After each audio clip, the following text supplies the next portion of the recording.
pa će nam nešto ono... Molim jedan pjesma za njega.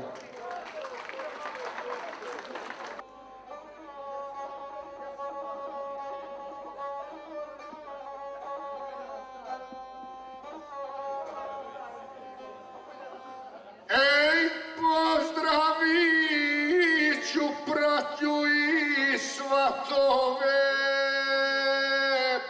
prijatelje, brate, Josipove.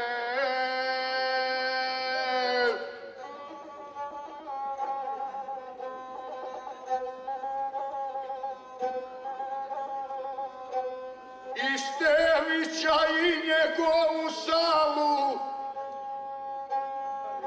i osoblje što mu ovde radi.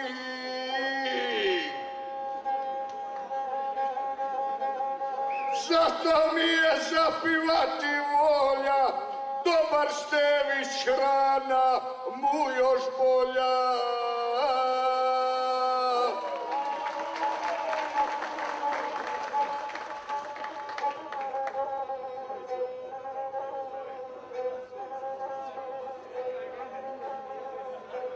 U Spatovi ja sam dosta bija, al s ovako nisam počastija.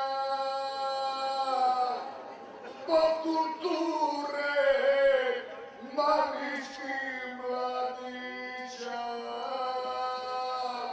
dobre cure ima dobra pića.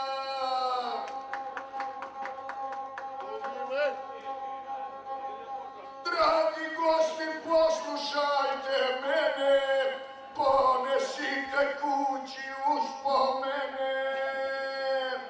Ja sam guslar iz Hercegovine, blizu Gruda, rođen sa planine.